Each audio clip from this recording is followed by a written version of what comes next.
The year was 2029, and nobody on Earth suspected that the quiet systems architect who sat in the corner cubicle of Helios Cyber Defense in Arlington, Virginia, was not human. His name on the badge read Cale Renard.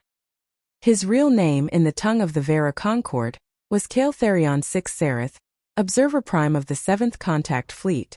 He had been on Earth for 9 years, 3 months and 11 days. The Vera were not little green men. They were taller than humans, pale as moonlight, with eyes the color of dying stars and blood that carried faint bioluminescence.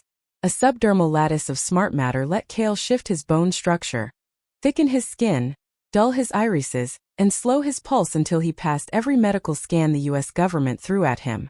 He spoke 12 Earth languages without accent. He drank coffee black, cheered for the Nationals because the office pool demanded it, and never, ever removed the thin silver ring on his left hand, a biometric suppressor that kept his true physiology dormant. His mission was simple and absolute. Observe. Record. Do not interfere. Under no circumstances form lasting emotional bonds. Under pain of neural erasure, do not fall in love.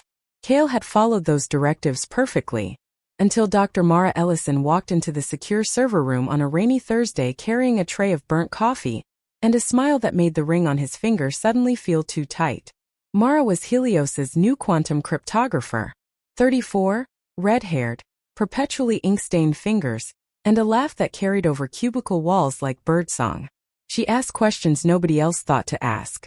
She noticed when the HVAC cycled at patterns that matched prime numbers. She left origami cranes on coworkers' keyboards when they looked tired. Within 6 weeks, Cale knew 3 unforgivable things. Mara was the first human who ever made him forget to log his daily neural telemetry. She was unraveling the Very Black Project's satellite constellation the Vera had spent 4 decades guiding humanity toward. A network that, once complete, would give Earth the ability to detect cloaked Vera scout ships.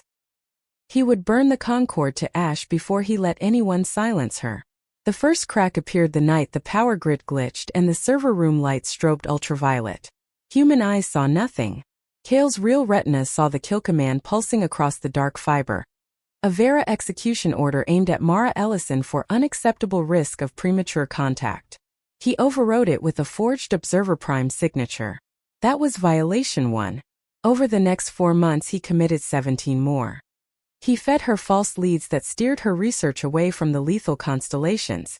He planted quantum noise in the exact spectrum her algorithms were trained to trust. He stood outside her apartment in the rain for 3 hours every night, cloaked in a light-refracting field, because Vera assassins do not knock. Mara never knew. Then came the night everything shattered. It was February, bitter cold. The company had cleared out early for a snowstorm. Mara stayed late to finish a proof. Cale lingered under the pretense of a system upgrade. At 22:17 the lights died. Emergency red flooded the corridors. A containment breach alarm howled. Not human alarms. Vera alarms. Cale sprinted. He reached sublevel 4 just as the strike team decloaked. 3 Vera enforcers in matte black exoskeletons, faces hidden behind mirrored visors. Their neural lances glowed violet. Mara stood frozen in front of a server rack, clutching a tablet like a shield. The lead enforcer raised his lance. Cale moved faster than thought. He tore the suppressor ring from his finger. The change ripped through him. Bones lengthening, skin splitting, bioluminescence flooding his veins like molten starlight. He struck the enforcer with an open palm that carried the force of a railgun. The body flew 20 feet and hit the wall hard enough to dent concrete. The other 2 turned. Recognition flickered across their mirrored visors. Observer Prime Cale Therion, the second one said in Vera high speak. Stand down. You are compromised. I am aware, Cale answered, voice layered with harmonics no human throat could produce. They attacked. The fight was brutal, beautiful, and brief. Neural lances carved glowing scars in the air. Cale fought with everything he had never been allowed to use on Earth. Telemetric shielding, gravitic pulses. The raw kinetic grace of a species that evolved under 1.8 G. When it was over, 2 enforcers lay unconscious and the third was missing most of his left torso. Mara hadn't moved. Her tablet had fallen. The screen spiderwebbed. She stared at Cale, at the creature he truly was, and her knees buckled. He caught her before she hit the floor. Hey! he said softly, modulating his voice back toward human registers. It's me. It's still me. Her pulse thundered against his palm. You're not human. No. You saved my life. Yes. She looked at the bodies, then back at him. They'll send more. Many more. Mara did the last thing he expected. She reached up and touched the glowing lines beneath his skin, tracing one from collarbone to jaw like she was reading Braille. Then we'd better run, she said. They ran. Cale stole a maintenance van and drove them west through the storm. Mara asked 1,000 questions. He answered all of them. He told her about the Concorde, about the silent watch that had begun in 1947, about the careful shepherding of human technology toward the day Earth would be ready for open contact. He told her why they now planned to stop that day from ever coming, because a species that could decrypt Vera cloaking inside of 30 years was a species that might decide to fire first. By dawn they were in the Shenandoah. Snow up to the hubs, burner phones only. Cale's internal comms crackled with pursuit vectors. The Concorde had declared him Rogue Prime. Retrieval or termination authorized by any means. Mara listened to the alien chatter bleeding through his temple implant and laughed. Actually laughed. They sound like my thesis committee, she said. Only with more death threats. He looked at her, this fragile human who should have been screaming, and felt something fracture inside his chest that had nothing to do with combat damage. I can get you somewhere safe, he said. Witness protection, new identity, the works. You'll never have to see me again. Mara turned in the passenger seat, snowflakes melting in her hair. Cale, she said, using his real name for the first time, the Vera syllables perfect on her tongue. When I was 8, my dad told me the stars were just campfires of people who got there first. I spent my whole life trying to crash their party. You are the first proof I wasn't wrong. She took his hand, 7 fingers elongated, luminous, and laced them with her 5. I'm not hiding from this. I'm not hiding from you. He kissed her then, in a freezing van on the side of a mountain road, while hunter-killer drones quartered the sky 50 miles east. It tasted like snow and adrenaline and the end of the universe. They had 6 days. 6 days of backroad motels paid in cash, of Mara reverse engineering Vera encryption on a hacked laptop while Cale stood guard with senses stretched to their limit. 6 days of stolen hours in lumpy beds where he learned the exact sound she made when he traced the freckles across her shoulder blades, where she discovered that Vera body temperature ran 3 degrees hotter, and that bioluminescence apparently responded to emotional stimulus. On the 7th day the Concorde found them. They were in an abandoned radio observatory in the West Virginia hills.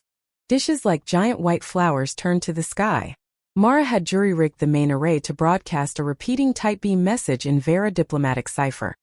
A full disclosure package proving the Concorde had been manipulating human wars, markets, and pandemics for 70 years. If the Concorde killed them, the packet would auto-transmit to every radio telescope on Earth. Checkmate, she said. The Concorde opted for Mate in 1. 15 enforcers dropped out of stealth orbit in a meteor shower of black teardrops. Cale felt the atmospheric burn like needles along his spine. He told Mara to seal herself in the control room and trigger the broadcast no matter what. She kissed him hard, tasting of copper fear and absolute trust, and said, "Come back to me." Then she locked the door. Cale walked out to meet them alone. The meadow in front of the observatory became a battlefield lit by violet fire and the cold February moon. He fought like a thing possessed because he was. Every lance strike that came near the building he intercepted with his body. Every second he bought was another second for her signal to climb toward orbit. He took a neural lance through the thigh, another through the ribs. His blood lit the snow like scattered galaxies. When only 3 enforcers remained, their commander stepped forward. Tall even for a Vera, silver command streaks in her hair. Observer Prime Lyrelii 6 Sereth. His sister. She looked at the ruin of him and her face did something no human would recognize as grief. You disobeyed every law we have, she said in the old tongue. I found a better one, Cale answered, coughing blue light. There is no future in which you both live. Then give me the only one where she does. Lyrelii raised her lance. From the observatory loudspeaker, Mara's voice suddenly boomed across the meadow, in flawless Vera. Stand down, Commander. Your fleet is receiving the disclosure packet now. 14 million households in the eastern seaboard, Just woke up to proof of 70 years of covert manipulation. Kill us and you turn first contact into first war. Let us go, and maybe, just maybe, your people get to be something more than the monsters in our campfire stories. Silence.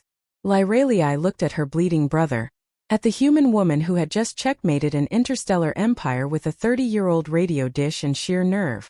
Then slowly she lowered the lance. The Concord will disavow you, she told Kale. You will be exiled. Hunted for the rest of your days. Kale smiled, teeth bright with his own blood. I've recently grown fond of short, messy lives.